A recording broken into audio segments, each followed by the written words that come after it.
Hi there, this is Dan Zare from Coffee with Kenobi, and you are listening to the Rebel Base Card Podcast. Great poll, kid. Remember this. Remember this moment. This perfect night. You think I'm crazy? You've seen the show, but sometimes you just need another helping. I want more, and I know I shouldn't. Because the Star Wars universe creates more canon and questions than you can imagine. I don't know, I can imagine quite a bit. Even after our questions have been asked, there's still a little room on the plate. I suppose we're fascinated by the things we don't understand. So it's time we sit down again. I'm your host, Greg McLaughlin. I've seen your daily routine, you're not busy. Along with my co-host and Card Squadron winger. This is Greg Cass, a.k.a. Ion Cannon. I'm only doing this because you're the best and because I need you. We've already had breakfast, but now it's time to head back to the table, and we've saved a spot just for you. Don't worry, Chewie, I think I know what he has in mind. Ding ding, it's time for Second Breakfast. Welcome to the Second Breakfast, a Rebel Base Card micro podcast series. We're gonna need a bigger Pringles can. It's funny, like, over the summer, I've lost bits and pieces as I have, like, come back frantically from vacation and, like, cons to record. You know, I, of course, am not organized, and I throw it all, like, it's all in this bin. But I'm like, and it's organized. But it's there. Like any guy, I'm like, no, it's there. But I'm like, the the list of things that I have lost over, like, the last year, I'm like, all right, this is going to be one of those where my wife being off, I'm like, you know what I'm going to do at 11, 12 o'clock tonight? I'm going to have this entire bin taken out because I'm like, I guarantee you I'm going to find, like, hey, this is a $30 power adapter for my mech I've not been able to find.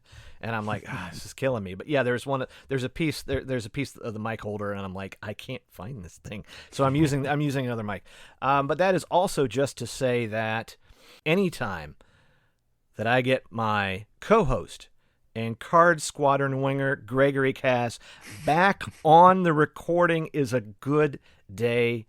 It's been a hot minute, Greg. How's the summer? I mean, good. We had Andor, and it was just like we went through a few things. We went Andor, we went Tales, I forget what we did. And Light and Magic, and then it was like you were gone. Well, ding ding, it's Second Breakfast time, and very excited to be back. It has been an awesome summer. I spent more time than I ever have beside a lake and out of the house. And got to do a ton with my kids. We kind of had dad camp all summer, and I'm now very ready to bid them goodbye as they go off to school and return to kind of my professional life and kind of feel like an adult again, which is good. But also had a really great summer. So thanks for asking. It's been crazy. I feel like I've watch Star Wars endlessly, and that's not just because I'm on 19 viewings of Revenge of the Sith. Just gotta get that one more for the 20th anniversary. And also, it's just been a great movie summer, so I've kept myself very busy watching screens of all sizes, which is not really what you should do in summer, but it's a great way to spend it. So good to be back. No, and not like you've been slacking, because you've been on long take, been doing some great stuff. Like I said, we were talking before the recording on the Superman show that I just got to see Superman, and then I just listened to the Superman long take, and now it's kind of catching up with, you know, all these podcasts of this stuff, because it gets super busy, and so it's hard for me to get into the theater. Although I know that when we were trying to do this last week, it took you all of about 2 seconds to figure out, hey, we're not recording tonight, and you already had movie tickets when I was sitting there like, hey, do we want to record? You've already got your movie tickets. Never mind. I will see you next week then. Well, AMC Stubs bumped it up from 3 movies a week to 4. So you got to take every chance you can to get there. I think I maxed out like 2 weeks over the course of summer, but otherwise there's just not enough to see to go 4 times a week. Well, and the other thing that I would just say about your summer vacations is, like, when you posted that shot of the stack of books, and I'm like, it'll take me years to do what he does on vacation. And I'm like, good Lord. And these are not like the books you see at like IKEA where they're just holders and they're blank pages. No, these are thick books filled with words, not just, pictures. It's not a stack of comics or graphic novels. These graphic graphic novels. These are hard. This is stuff. So, what was your favorite book of the vacation before we introduce our guest, who we've been keeping in the wings? Favorite book of the stack? Favorite book of the stack, I'm going to cheat and go for a trilogy. So there's an author by the name of Robert Jackson Bennett, and he had 2 novels in a new series that came out early this year. And I really loved them. And one of them actually just was awarded the Hugo Prize for the best novel of the year. But I went back and I read an older trilogy of his that had, it was very cool. It was like a fantasy series. It very much felt like kind of Dungeons and Dragons and, that kind of fantasy world, like our normal world, with just a little bit of extra magic in it. And to your point about pages, it was a trilogy of 500-page books, and I knocked them out in a week. So I really had nothing going on that week. But the trilogy starts with Foundry Side, and then Shorefall, and then Locklands. And it's a really fun trilogy if you like fantasy. So that was my favorite kind of surprise of the summer. The one that just won the prize is called A Tainted Cup. Imagine Sherlock Holmes, but gender swapped, and in a world where kaiju attack cities regularly, and all technology develops from the corpses of the kaiju and what they can harvest from them. I mean, You can see why I won awards. Just that pitch line. You had me at Pacific Rim rewatch party. I'm like, yeah, I'm there. I am so there. Even the sequel. But at any rate, it's funny because it's about this time when our guest, a long time ago, would be super busy right now and the NFL is almost here. But Ross Hollebon is wearing a shirt with a different name on it than, say, the Baltimore Ravens or whatever else you worked for. But the fact that you have more Butler swag must mean that the career is going well. Ross Hollebon, how has your summer been? And welcome back. It has been great. Thank you guys for having me. And it is fun to watch right now, knowing that I have been in the Gregcast studio there in the Boston area and got to hang out there and go to his local comic shop with him and knock out a Red Sox game and that sort of stuff earlier in the summer. And then it's just been it was weird for me because I had summer vacation before the school year ended because of Japan and Star Wars Celebration Japan. So it made the summer very strange in that way. And I think the biggest steadying point, May 12th, I started taking acoustic guitar lessons. Oh, wow. And I have played every single day since. Nice. Wow. So I don't know that I can play a song yet. I can play pieces of songs, or I'm just like, oh, did you hear it? Did you hear that?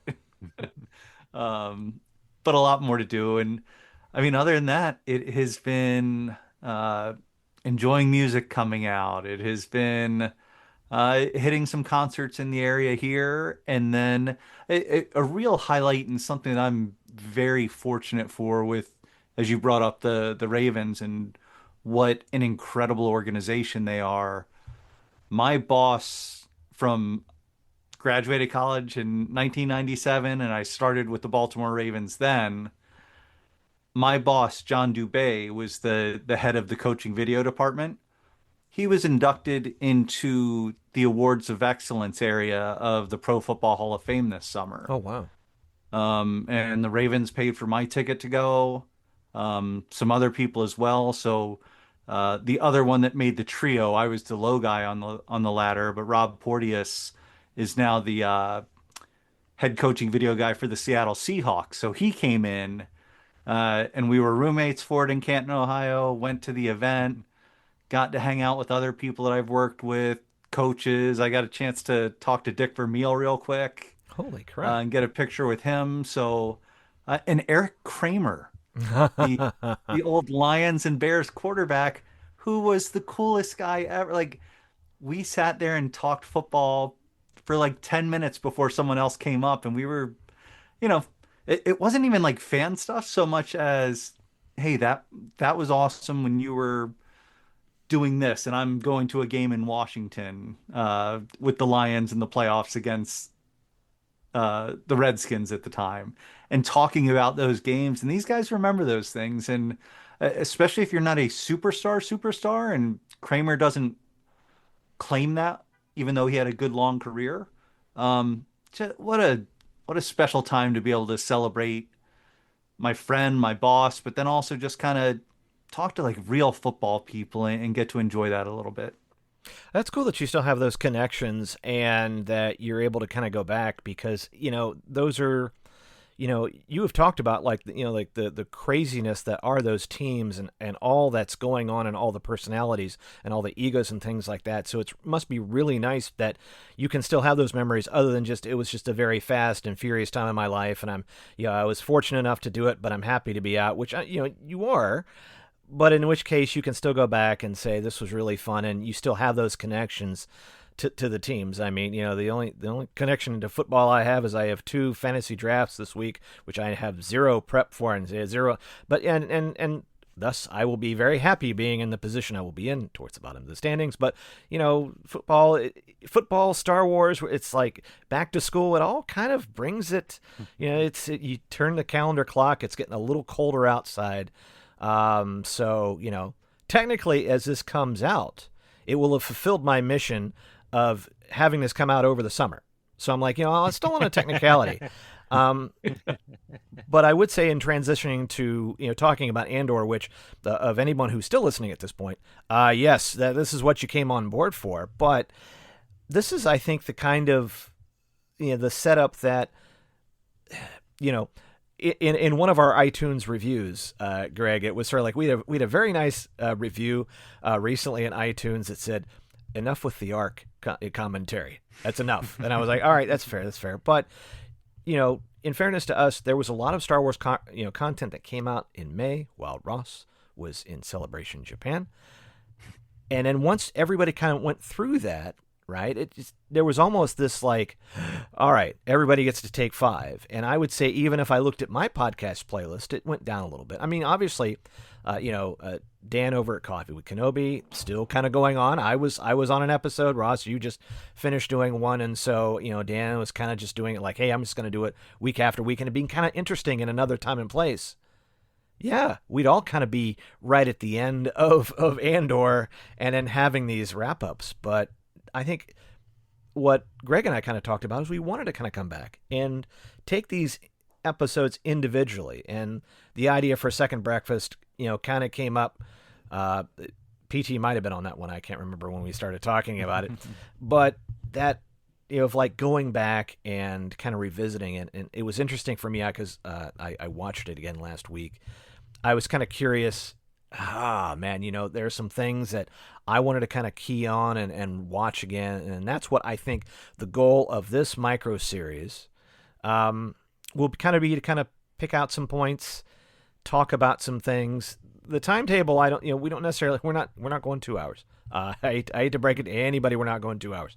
And then I watch the first 3, it'll be like 2 hours each. So you say. So I say. Very early on, I'm very hyped on this idea of not going 2 hours, but I would say we take it to where we think, all right, that's a good logical stop for it. And I think during these first couple episodes, we're going to kind of get our feet wet as far as like the kind of things like, oh, that's a good idea to kind of like, focus on, or maybe there's a point or a focus of an episode that we want to kind of, maybe do some nuts and bolts. The last thing before I kind of get started is because my great and unorganized numbering system, so we've done 107 breakfast packs. And as I record this, I just released episode 191 of the mainline show, the Fan Expo Chicago, that took place at Rosemont a few weeks before the National. Oof. So we are fast approaching 300 episodes of the podcast in general, if you look at it. And not that I don't like doing it. I don't really do a ton of like anniversary shows or callbacks because that involves a lot of work and editing and no. But I would say it's kind of amazing to get here, but I would only be here if I had folks like Greg, folks like Ross and all the great people who've helped out over the years. So as we kind of get to 300, I think we'll probably do that on one of these second breakfasts. It'll be kind of interesting. Whatever episode ends up being 300, but it'll be kind of wild. And that's a big number. That is something to celebrate and sticking with it. So congrats on that, and thanks for letting me get you one step closer to that part of the finish line. Well, and this is a long-standing Rebel base card myth that starts each episode during the opening credits, where you put some beautiful piece of self-deprecating humor about yourself into the mix, like you're, a fool or so on. But you obviously put in the most work on this show by a long shot. I just turn on Zoom once every couple of weeks. So obviously the credit belongs mainly to you, and you do a great job making guests feel welcome. And so we get cool people like Ross and people who want to keep coming back and checking in because they have fun and they have a few laughs, or they learn that the movie Hudson Hawk exists and want to keep plumbing the depths to learn what that might be. So so congrats to you, and don't ever think that it's anybody's achievement but yours, because it really is yours. Oh, I appreciate that. Thank you. Once again, that's why I have you guys on. You make me feel better. So, Andor Season 2, Episode 1 year later. Ross, maybe I'll kind of start with you, and maybe let's kind of revisit some expectations you might have had. Now, one of the first scenes in here, like we did see Andor in his outfit. But what are some of the things you're thinking, and especially now, maybe going back and if you've watched it again, what's going through your mind as far as like, wow, I'm seeing this again, but what happened when you saw it the first time or getting ready to? I think recognizing, and again, this is one episode in right now, is the evolution of Diego Luna as Cassian Andor. His confidence, this is a year after just crazy things happen for him. And not that it ever slows down during the time that we know him, but losing his mother, getting through everything that was in season 1, Narkina 5, everything along those lines. And you're getting him coming right back in and being a leader. As he's dressed up as a rebel pilot, or as he's dressed up as an Imperial test pilot inside the place, and he's just cool, and it's just like, oh yeah, he's just sitting there and everything's fine. I think watching that and who he has become, I did not lose any of the tension. Watched it however many times the first time through, but taking that break and coming back again, I still caught myself being on the edge of my seat of just being like, oh, this is tense right now. And the usage of the soundtrack, the usage of even the lighting, not the natural light, but it's almost that kind of THX meets Stanley Kubrick. When they turn on those lights and the TIE Avenger is in there, and it is just like, oh, this is cold and Imperial, and it's awesome. So I think all of that built, and then I think what the episode did, what a way to introduce so many characters again and reintroduce them without a wasted second of the episode. So I think that's kind of overarching. Good point. Greg? Yeah, well said, certainly. I was thinking as I sat down to watch it again, I've made no secret of the fact that I think this is incredibly important art and well-made art across both seasons. So I was thinking about kind of what my expectations were going into this season, and especially with where season 1 left off, it felt like that finale had very carefully built a this is a family that's going to be living on this ship kind of model, something familiar to Rebels. I think, when they were originally designing Rebels, Dave Filoni and some of the other talent talked about that. That's like the old Star Wars RPG model, right? You all create a character and then you get a ship and then you go on adventures and see it. And they're saying very familiar about this and about that kind of structure for Star Wars. So it really was kind of bold to not kind of start right there, to give us the 1 year jump. And as Ross alluded to, like, we start with Cassian, who's different than where we left him and is in kind of a very different setting as this unfolds.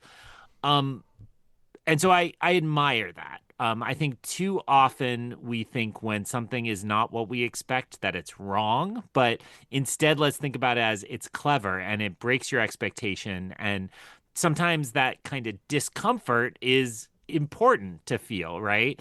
And I'm sure we'll talk about them in more, the classic example of this in Disney era Star Wars to me is Toro Calican, who everybody's like, oh, this guy sucks. Like, he's terrible. And it's like, right, the show wants you to think he's terrible. That's the point of that character.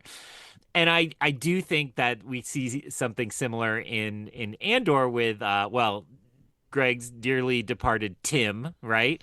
Tim sucks, and we were supposed to not like Tim.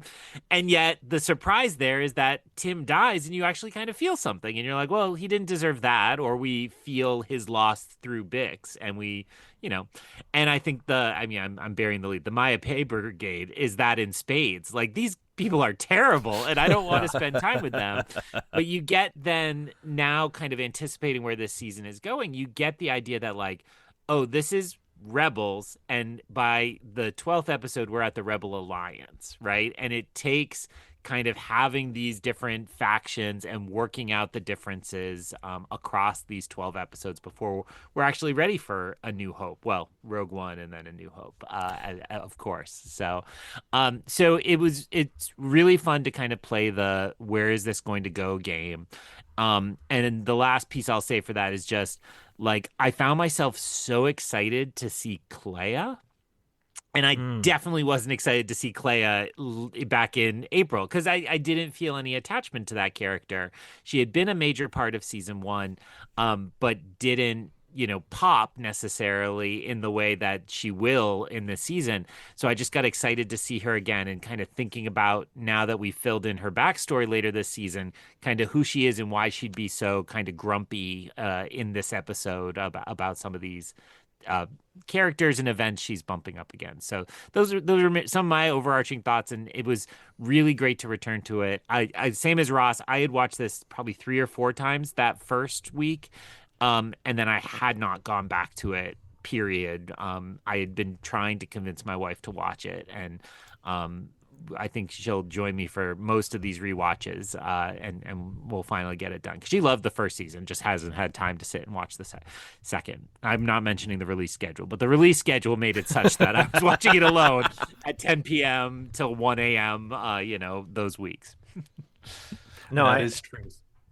No, and I get it because, 3 was kind of a commitment. Like, we've been, my wife and I have been trying to watch Downton Abbey and, catching up. And that's like 6 seasons, plus you've got 2 movies, and I think there's another movie that's happening later this year. But I turned my back, and my wife had sprinted past me, and I'm like, wait a minute. And she's like, no. And you get how the seasons go, especially in a multi-season one, where it's like you could miss a couple of episodes and you wouldn't be too far off. But in this case, yeah, it did. People decided to watch it different ways, but it was, I think it said something. Like, I expected it to be good. We talked about this. Everything was just, it was going to be a slam dunk. But it was kind of interesting because I think we were also trying to figure out how long is Luthen going to make it, right? He's got to buy it. There's no way he's going to make it through there. And I think at the end of the day, it was surprising to me how long he ended up, going. And then a part of that, it makes a great, start to that last final arc. But, here it's funny when you see Cassian and that Imperial technician, and the role that he is playing now, like where she's even afraid to kind of look at him, right? She's like, I was told not to look at you in the face, and all this kind of stuff, and then he's just like, this is why I do this, like this here right now, you're coming into yourself or something like that. Some great lines there, along with a gorgeous set piece for that tie. Is it a tie Avenger? Tie Avenger. Okay. But, it really kicks the show off with a bang. I think it really, of him trying to, and you think it's quite simple. Okay, he's going to pilot this thing and get out of here. But, the whole interior cockpit, as our rebel self finds out, not so easy to pilot. And there's no PDF download for this. It's pretty much, but you brought up the technician, Nia. As I was watching this, I was like, his last words to her is, I'll see you further down the path. What a great line. Something along those lines. And now all I want to do is see her show up somewhere else now.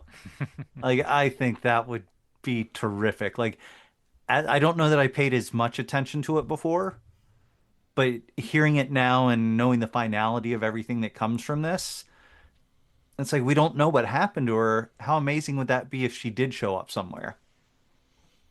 And even in the writing of this, right, you get the Gilroys, they're writing this huge monologues and everything, and that little exchange she has with one of the other technicians, and he's like, what did she say? And she says, and she thinks you're cute. And I was like, that is a great, it really humanizes it, really kind of like allows it to kind of make that connection to go, oh, okay. And then it kind of brings it down for a second. It's going to be incredibly tense, but there's still, it still feels something that we can really just kind of connect with, because we're, like, I'd be scared to death too, because she's like, I've made friends here. I'm like, these are some great lines, and it really just sort of like, yeah, if you had joined the Rebellion, we all want to think that we're going to be like, guns ablazing, when we're probably more like the guys on Mineral or Yavin, the other rebel cells. We're probably about that bad.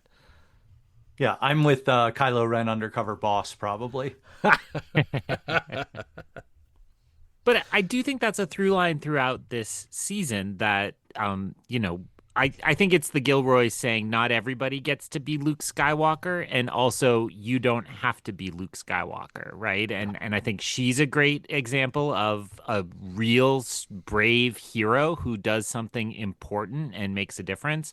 And what comes to mind is in the Mon Mothma Escape episode, you get those two no-name technicians. They might have names, but who just change the feeds a little and keep Mon Mothma safe, and that's the pebble that ripples out and gets her to the rebellion. So I do think that's on their mind, and I think, not to make light of anything going on, but I think that really resonates with me right now, where it's like, I can't go stop a lot of the things that I think are really going wrong in this world, but I can do my small little part and hope that the ripples ripple in the right way. So, among the many things that I love about Andor is just how much it empowers us and inspires us to be our best selves and to contribute. And pay attention. Yeah. So, Ross, let's do a little, let's get some second helpings. Let's make this show title worth it.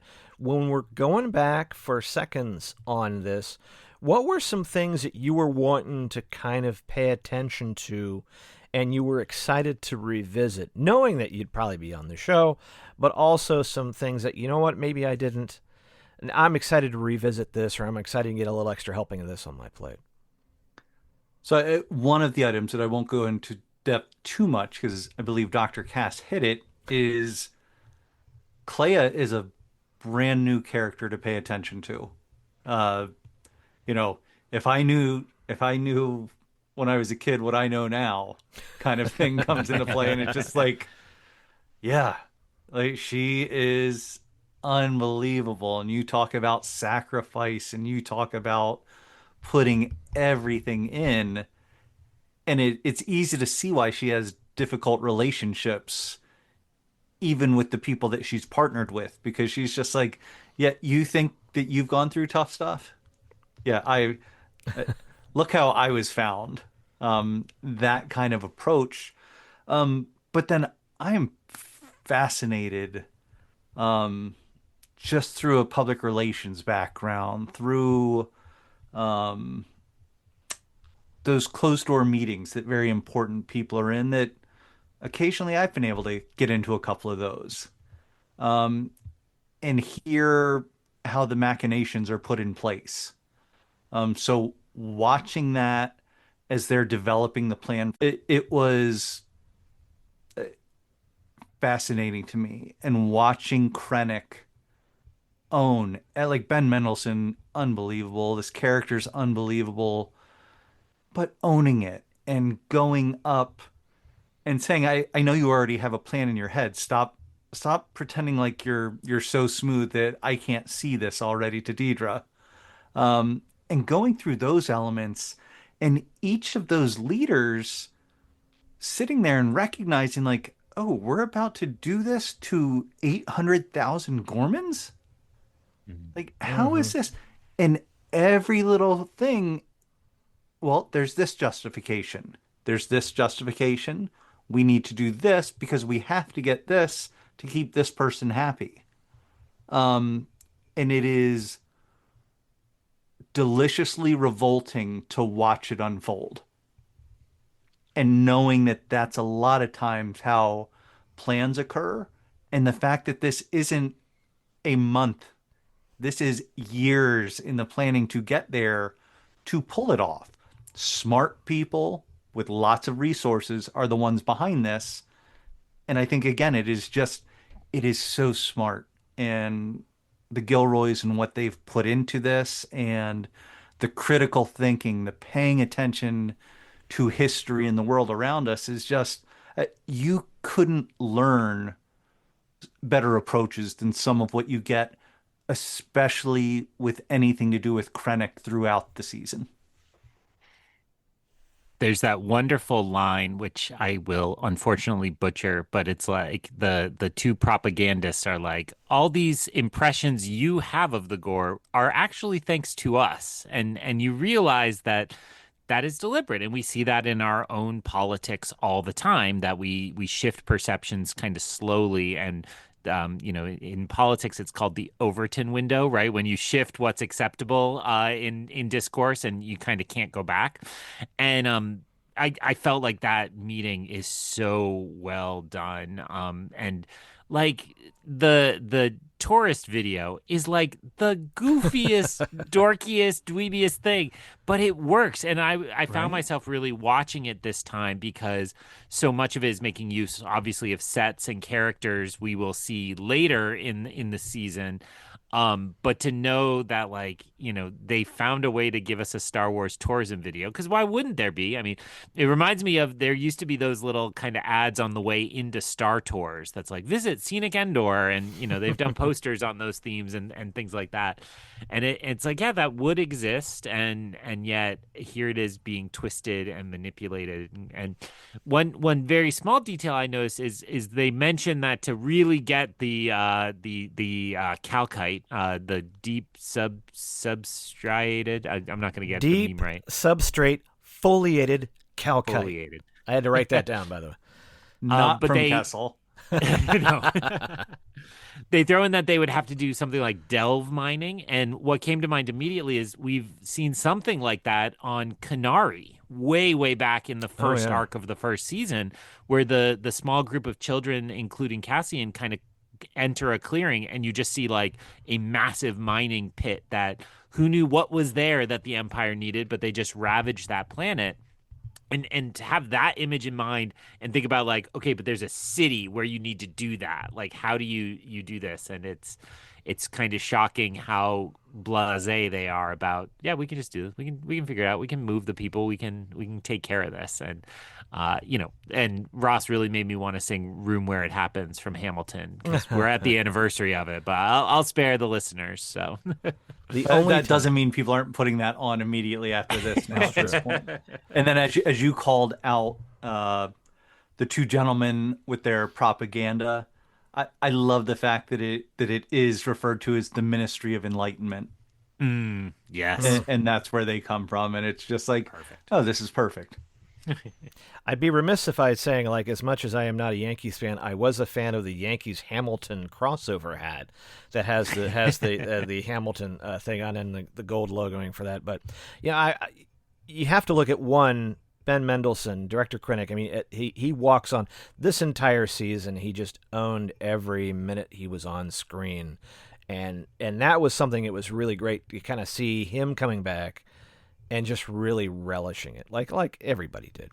But the other thing that I think that I appreciate is that, we see in the prequels, we see the Emperor play a really long game with Anakin. And I think I kind of appreciate the fact that they have to go through a lot of work, because we kind of think as the Empire is something that goes, all right, planet's ours, game over, guys, boom, done. But it's not that simple. And the Gilroys are not going to write it that simple. And they're going to have to come up with something that they'll eventually go, all right, we gotta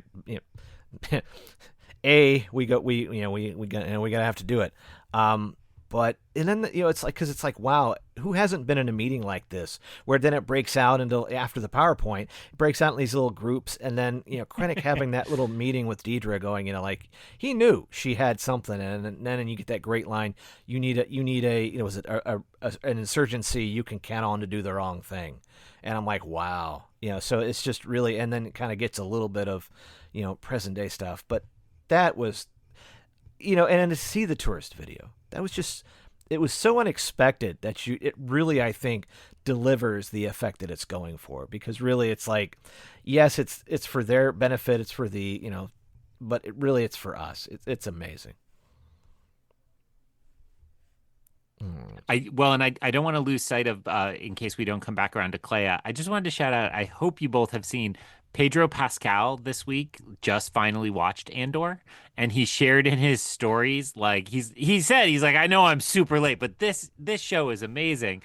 And then his second slide in his story was just shouting out Elizabeth Dulau, who played Clea, and said like, my queen, and she was like, oh my God, I'm dying now. Like the most charming man on the planet is talking about how good my acting is. And it's really cool. I think, the reception for this has been good overall. I have had a ton of fun this summer, like where people are like, hey, you like Star Wars, right? Did you watch Andor? And like, to be honest, a lot of people are like, I don't like Star Wars, but this is so like transcendent, and it doesn't have anything to do, like, you don't need to know Star Wars at all. And it's really, and I've given the recommendation as much as I've heard those comments, and it's so wonderful. Because as much as I love Star Wars, it very rarely hits that level, right? I know I can be grumpy about it, but like nobody watched Ahsoka and was like, oh, you got to check this out, even if you've never seen Star Wars. Like, you had to be deep in it to love it. And I respect that choice, and that works a lot. But to have colleagues at meetings passing this around and being like, you got to check out this. I had a late night meeting that ran into a podcast recording, and I was like, well, I have to shut this down because I got to stay on and talk about Andor after this. And one of my colleagues was like, I'll stay. Like, let's do it. Like, let's just hang out. And it was very funny. So it's really great that something about all these factors we're talking about makes this feel so important and so transcendent right now. And that is not lost on me as a longtime Star Wars fan. Maybe when Force Awakens was coming out was the last time I had like everybody on the street wanting to talk to me about it, everybody in my life, but not since then. I haven't really felt that. And we'll definitely put a button on this for next year when The Mandalorian and Grogu come out, because you're talking about something that is transcending just your regular fans, because this is going to come out and it's going to be super interesting to see the normie reaction to it, because you can't go in a Five Below or a Target and not see Grogu or the Mandalorian helmet and things like that, and it's going to be, this is when Andor can push above the noise of just being a regular Star Wars show and get into sort of like the public consciousness that is not necessarily a huge Star Wars fan, or it's something that, like I said, I think it's something that I'm going to have to probably play for Mom. Like unlike me playing Wrath of Khan and telling her about Spock. Spoilers, but it's just one of those where it's like, people, it just goes beyond just wanting to see a cool sci-fi thing. They want to see a great story. Greg, why don't we visit Chandrila for a little bit here and talk about the prep for this wedding party that's coming up? Sadly, we'd almost have to I think we should maybe bring Ross back for just a special small segment when we hit Disco Ball. But that's not time for that yet. It's not time for that yet. We'll. But don't you hear Naimos in your head? Like, it's coming and it's there. So. The payoff is there. Actually, so the other reason it's perfect that we're doing this now, other than Pedro Pascal finally jumping on board, thank you for listening, Pedro, and for joining us. But it is a big push right now it's called For Your Consideration, FYC, and the Andor team and Disney and Lucasfilm are making a huge push to get Emmy voters to vote for awards for Andor. And among the many Emmy awards it's nominated for, the one I wanted to win most of all is Michael Wilkinson's costumes. And he's done an awesome job all summer showing off his sketches, then the real life costumes, and then the fitting sessions and so on, to kind of show how much work goes into it. And so when we arrive at Chandrila, that is the piece that was on my mind as the young women walk around the corner and check out the bridal gown, which is, I don't think we had a chance to talk about because we were doing so much at once. It's hanging in the Obi-Wan Kenobi Attack of the Clones, like, prison suspension thing. That is such a good little detail of, like, yeah, that's probably what the fashion shops would do, and how you would, I'm sure there are women in the world and men who would want to hang their clothes that way and ensure the perfect press, so that nothing gets creased. So it was really stunning to think about all that work and all that detail that we know is coming in the Chandrila wedding, and every costume across this show is so incredible. There is, I'm sure you two know, but listeners may not have seen, they, as a part of the For Your Consideration, they've published a zine, actual hard copies of a zine that is printed like a newspaper, and you can go to places in LA and pick up this newspaper. And I maybe harassed PT and Jen until PT got to a bookstore and got me one. And I'm just dying for him to throw it in the mail and around. You got to play it cool because he did me a huge favor driving there. But I'm like, oh man, I got to get my hands on that as soon as possible, because I think it shows off the costumes and the set and the production design, among other things. So if you don't have a friend in LA you can harass, they did put the full PDF up on StarWars.com, so you can see it all, and it's a stunning piece of promotional art and just art in general. Yeah, and it aligns with everything they did detail wise. Yeah. For both seasons and the full series. And it is every little surprise and delight detail that you can put in, they crammed into it without it being over the top. And to do that is pure art. Oh yeah, I saw that I was going through my emails, and it was on you could get it from StarWars.com. I just happened to fire it back up because I saved it immediately because I was and I'm like, yeah, you're seeing costumes, you're seeing, wow, this is there's a Gorman dog that's burning up the internet because you never really saw it, or it's hard to spot, but it's got a full beauty shot in the zine. And there's original commissioned art. Yeah, there you got it, Greg. The piece of art they commissioned of Mon Mothma, I would absolutely blow up and hang. I don't have a fireplace, but if I had a fireplace, it'd go right over the fireplace. You need to buy a country club just to buy that and put it up there. And then put it up. That last little one, the propaganda with the K2, Save Our Silk. Oh, that is so We good. don't know any K2 fans. There's definitely not a K2 fan on the call. Yeah, no, droids are cool. Droids are cool. No, but I with Chandrila, and again, just that tension. We're getting, seeing the look on their faces when Vel and Mon see Luthen there. What is he doing here? It is, there is that, and I think it's good for people to recognize that every scene and set that they went throughout this episode, it was different people in different, I don't know, whether it's socioeconomic, anything like that, every different area, and finding their stress points. Because everyone has stress, everyone has anxiety. It's just through your daily life. Some of us are doing it at a level where we're much more comfortable than others. And then it's all of those. And I think this episode especially set that up well because we see it at so many different levels of characters and where they are and where they're from and how that ties in. And it was just another smart way of introducing that because even the Imperials, they're the ones that are feeling anxious about being invited to this by Krennic.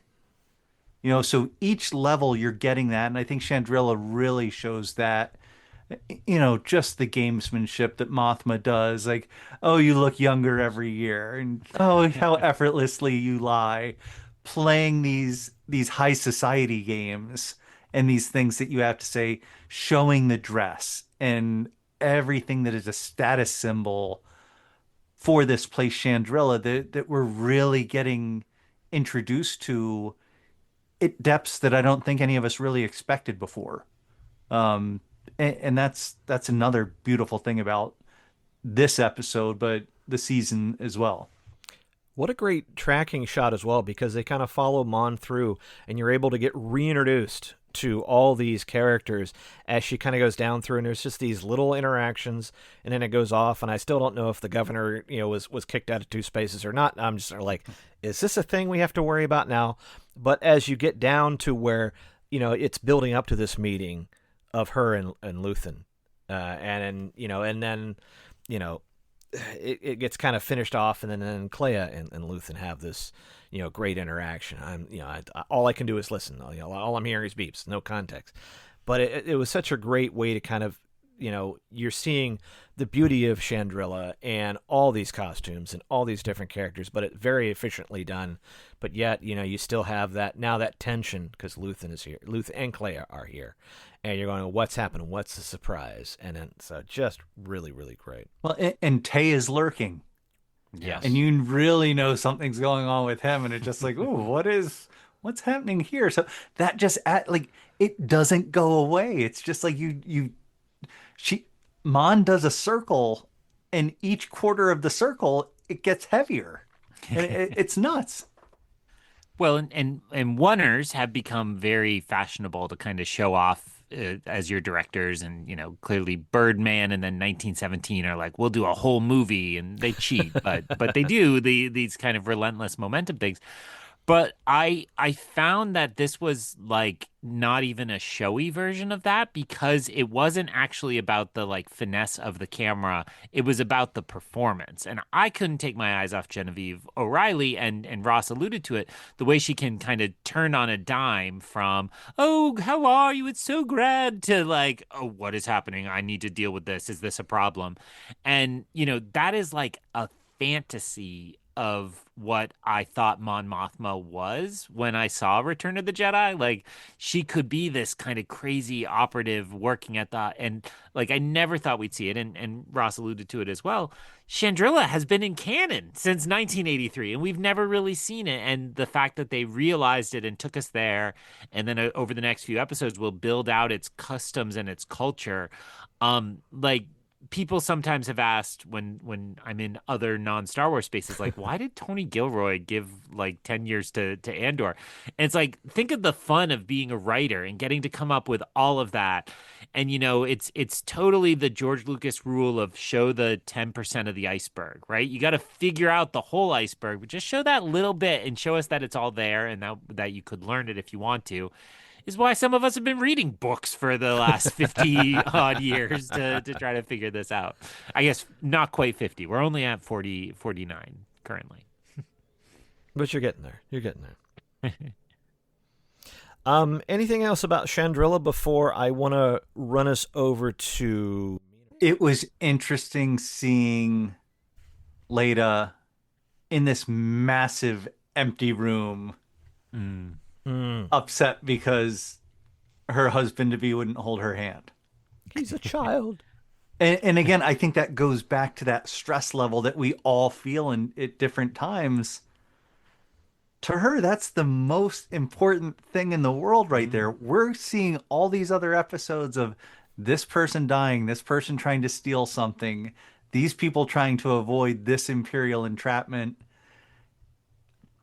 But you can feel for her on that floor of that palace that she lives in, having this sense of heartbreak. Mm-hmm. And that's where some of that humanity comes into this as well, that again just takes us to different places. And I mean, I'm getting chills talking about it again. Like, it is just so well done. And Mon entering that space, and it's such an important parent lesson that I was told, which is you don't tell your kid what you wanted to hear. You have to engage them for who they are, not who you were at that age. And like it's totally different every time. And I think Mon gets put in her place in that scene, which is, I'm not you. That is not my fear. And it is interesting that the audience would be so much on Mon Mothma's side, right? Because a child wedding seems terrible, and we all disapprove of that. But then, like, the fact that, as Ross said, to Leda, it is just like, I just want to be loved, and I just want to have my hand held. And you feel that kind of like, oh, we were wrong to assume, to put our culture on her and to put our judgment on her. We have to kind of respect who she is. I mean, the only other note I would give on this Chandrila section is like more Perrin, like all the time. Like, again, a character that is so great to hate on, but it's like, yeah, like 3 times as much Perrin.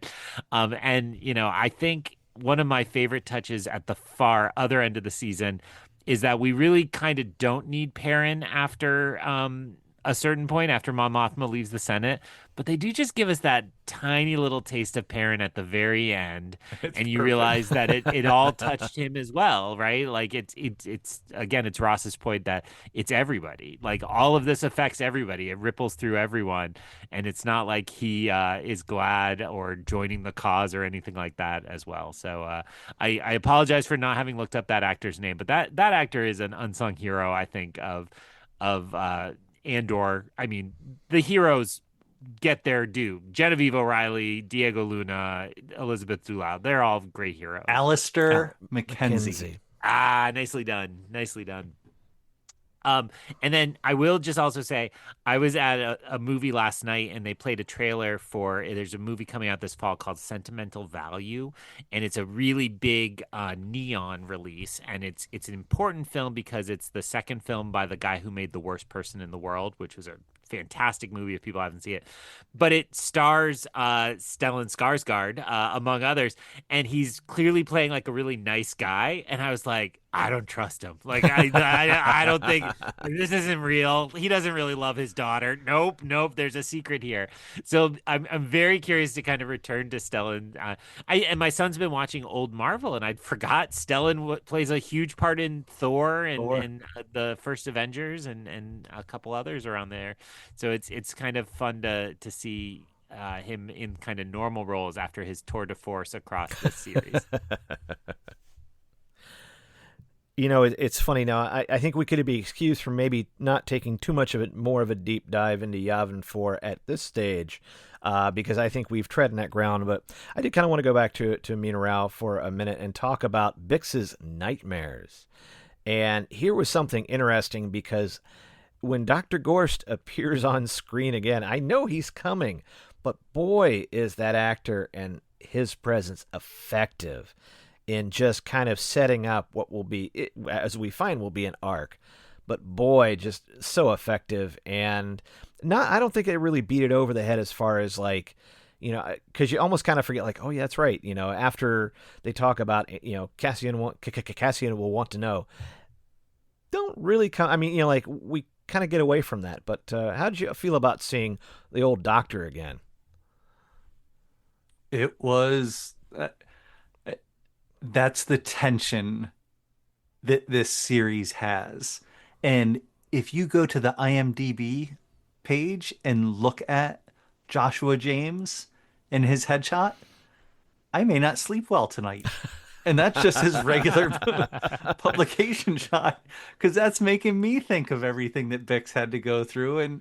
And he has an intense persona and presence about him that, when that's happening, it's like, oh, this can't be happening, can it? But it is, again, that is a nightmare. Like, she's living a nightmare, but he really is a nightmare.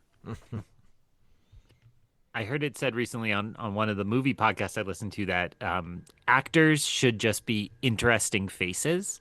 And, most often that's like an attractive face, right? Like, oh, I'd like to keep looking at that beautiful face. And then sometimes it's like, oh, that's just a really interesting person to kind of keep your eyes on. And I think he falls into that category. Not intending that as an insult or any such, but it is really important, I think, that there is some trauma there that is not being ignored. And the classic Star Wars example of this is Princess Leia in A New Hope comforting Luke Skywalker. Like, oh, I'm so sorry Obi-Wan Kenobi died. I think the Family Guy parody said, like, oh, did you lose your mentor? Because I just lost my planet and everybody I've ever loved, but I'll hug you. Something along those lines. And it's true, right? Like, and it has to do with the script and the plot, but like, we have to see Luke's pain and we don't really dwell on Leia's. And I think there's been corrective measures across books and comics and other films since then. But I think it's really important that we see that Bix is haunted by this. And one project I have for myself across these Second Breakfast episodes is I really want to watch Bix. I mean, again, interesting, beautiful face that I would like to watch, but also, like, I think she has a really important role in this series. And I think knowing where she ends up, obviously in the final montage, but before that, when she chooses to walk away from the love of her life because she has to make that sacrifice, I want to see how she gets there along the way. And I think if this show had ended up being 4 seasons instead of 4 arcs, I think the Bix plotline would have been a major part of that and really been developed. Some of those initial choices felt a little hollow to me when we rushed through them in the binge, but I really want to see how they kind of develop and how they work in concert with each other. So seeing the nightmare, getting the hints from my man Brasso. I love Brasso so much. Whenever that actor hits any convention, like I'll buy the ticket to England if that's the only place he's showing up, because I gotta get a Brasso autograph. But to see that this has been happening and that it's continues to haunt them is great. But also that life goes on, and again, this idea that you can't escape the Empire by just working in a field, right? But that doesn't mean you don't like chide your friend about his girlfriend, and you don't, try to build those connections. Like there's real humanity there, to steal again Ross's word for those earlier points. And it's so well done. Like these are just. I recently was asked to put together like top 10 Star Wars characters. I'm like, okay, I can't make like 8 of these Andor because like there's a lot of Star Wars. But I think that but maybe you can. Yeah. Alternatively, yeah. So I think the richness, that's what drives that, right? That there are Andor characters across these 24 episodes that I feel I got to know better than characters that are in 9 movies and we've been with for 50 years almost. All I have to say is the money I handed over to meet Alex Ferns was some of the easiest money I ever handed over, and he did not disappoint. And another thing where he had said, had the show gone those like years instead of, months, or, the arcs going over, that his character would have joined the rebellion. And I'm just like, oh my God, that would, so yeah, it in one sense, it's a shame that some of these characters probably would have gotten a lot more, and especially, can you imagine, another 3-4 years of Gilroy stuff, you just been like, oh my gosh, the monologues, the characters, the intrigue. I'm like, I think it would have been an orgy, but we got what we got. But the nice thing about going back, in Second Breakfast, going back over these is just to kind of revisit those points, not feeling like there's the pressure to watch a bunch more, and you could focus on that. And that's what I'm hoping the goal for this series is, to visit this and these little bits and pieces. Even, Will's girlfriend, right? When Bix is kind of chiding him. And it's just really great. And so that's what I'm kind of hoping and to bring out. I would hope that the audience, you out there who are listening, what were some of your favorite points of 1 year later, episode 1? And I'd love to hear comments. You can, of course, email the program. We'll give all the stuff at the end, but or post, reach out to us and let us know what were some of the things that you liked about it, or that hopefully we made you want to go back and rewatch and look for, because that's the kind of thing that I'm hoping to bring out. All right. Like I said, our merry band of rebels. We'll be visiting them again in the rest of this arc. So I think we can kind of let them be, unless you really want to talk about some of that. But Greg, and Ross, as we kind of finish up, anything more that we want to add to this episode? I would just add that if you are a complete sicko like me and want to devour so much Andor content, there's a lot of Tony Gilroy actually doing interviews about this second season in particular, and this first arc. He did a big round of press. I mean, you can tell how much he believes in what he made, because he's trying to get his people nominated for awards and then now to win the awards. But he talks a lot about like the fact that the Maya Pei Brigade is his son and cousin, I believe, just because they annoyed the piss out of him at dinner one night, and he's like, I'll put it in the show. Like, those should be some guys. And kind of the hints about how he was listening to internet commentary, and he's like, oh, you think I started too slow in season 1? Watch this in season 2. Or down to the level, and my dear friend Carl had this complaint about season 1, that there weren't enough aliens. And Tony Gilroy was like, I heard you. We'll put it on the aliens. And sure enough, when Mon is walking through Chandrilla, you see that she passes some aliens. So I think some people would still complain they're not OT aliens. They're more like Neil Scanlon sequel trilogy or new invention aliens. But that's okay with me. So anyway, I have hesitated to kind of go through the litany of hours of fun facts I've listened to, but if it's all out there, and Tony Gilroy is somebody who just speaks so well of his creation that I recommend it to others. Well said. Yeah, and I think the only thing that I would add to any of it was thinking back to the beginning, and nothing comes easy to Cassian. Everything is something that he has to fight through. And as I sat there watching him trying to learn how to fly this TIE Avenger, I felt like I was playing a video game, or I was in Galaxy's Edge, like where Monica and I have crashed the Millennium Falcon so many times together at this point. And I was just like, oh, he's still a better pilot than we are. Speaking of which, I'm hopefully going to be going out to Disney in a couple of weeks. Oh, excellent. And hopefully taking my son out to California. Hopefully. I've never wished to be in a line. And that's how I feel like I'd like to get my son on Galaxy's Edge and go, all right, you think you're such a great driver here. I'm going to pitch. I'm going to like yell past this family with their small child in order so you can be the pilot. And then we'll see how long. Then I'm going to complain like my ride was shortened because you were a crappy pilot. At any rate, did I say that out loud? Anyway, no, I'm just kidding. All right. Well, Greg, I think, let's bring this one to a close. We'll come up with the snazzy and snappy and well-written endings just as soon as I come up with them for our next episode, which is Sigrona Tima. I had to go look up. But I wanted to thank Ross for coming on, kind of helping us cut our teeth on his first episode of Second Breakfast. And Ross, this is going to be, I'm curious... I know that school has started for you, but I know you do other things and internet-y things. Where can people find you online to talk to you about those internet-y things? Yeah, so Star Wars wise, at Popstar Indie on Instagram, and then always like you, Greg, with our great friends of Fantha Tracks. And every chance we get to do stuff there, and an occasional appearance on Coffee with Kenobi, and some of the other great groups and individuals that we get to deal with all the time that allows the Star Wars ebb and flow to really always be fertile and viral there, so that we always have something going on. Awesome. Dr. Cass. Well, first I'm going to be sitting down to write my Batu shopping list for Greg McLaughlin because I got a lot of things. Have you seen that Nyx? That's a great. They have a stuffed Nyx. They have a new Max Rebo that looks really good. I'll send you a list. Not that you have to pick up from me, but what I would recommend. Greg's picks, as the case were.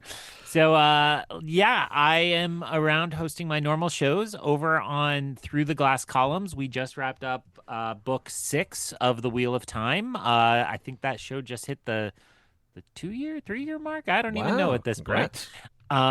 But we are starting book 7. But it is a series that is meant to be an online book club. And so if you have ever been curious about The Wheel of Time, all our episodes are available, and you could pick up the first paperback and start listening to us and go right through. They're meant to be timeless. And then my bread and butter over with the Long Take Review, we're kind of cruising out of summer movie season into fall festival and eventually awards race season. So this is where things heat up over there. But we did all the big summer blockbusters while I've been away from here. And I think the next episode that will drop as this airs is Weapons, which was a crazy cool horror movie that I recommend.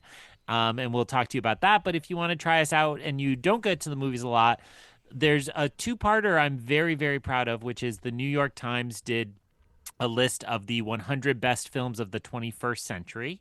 And we got to play Actually and debate the list itself. And then we each nominated our list of 10 films that we think represent the best of cinema and in those 25 years. And it's a fun exercise because a lot of your favorites don't actually come in this century if you're like me, right? And starting at 2000, you're like, when did I graduate? When did that come out? And it's pretty fun. So those are some of the things I've been up to. And I will also plug, I popped in on Force Ghost Conversations. We did a big Long Take Review crossover for the 50th anniversary of Jaws. And then Anthony had us all back in turn to talk about a Jaws sequel. Jen got Jaws 2. PT got Jaws 3. I got dumped all the way down at a movie called Cruel Jaws, which is a Jaws bootleg, which may be the worst movie I've ever seen. And Anthony and I had a lot of fun talking about just this really, really ridiculous movie. So it's free on Tubi if you want to check that out and then listen to our podcast. The movie's on Tubi, and then we're there. I would have figured you would have gotten Orca, but that was another. At any rate, if there'd been another week, I'm sure we would have gotten to that one. That's true. for 3 hours on Force Coast. All right. Well, and if you have any questions for the Second Breakfast, you can, of course, reach out on all the socials at X, Instagram, Facebook, Threads, and Blue Sky at Rebel Base Card. You can also, like I said, email the program, Greg at rebelbasecard.com. Like I said, we will be back in this series for episode 2. So I really hate to dine and dash here, but I think this Second Breakfast is over, and I think we better get you out here and get you back to your podcast playlist, already in progress. This podcast is not affiliated in any way with Topps, Disney, or Star Wars, nor is it endorsed by Disney or Lucasfilm, and is intended for entertainment and informational purposes only. All names and sounds and any other related items are properties of their respective trademarks and or copyright holders here in the U.S. and abroad. The official Star Wars website can be found at www.starwars.com. That's it. I've done a lot of work on the Second Breakfast opener. I did more than enough work to figure out this piece of the pod art that, let me tell you, those old diner signs, they're not as easy to reconstruct as you may think. And I'm not the type of person. When I saw it, I was like, oh, someone had some time. No, I should have done something useful like laundry, because I tell you, I was like, I had this design up and I have an idea. And I spent about an hour working on that. And I said, this is a dumb idea. So I started from scratch again. But I'm like,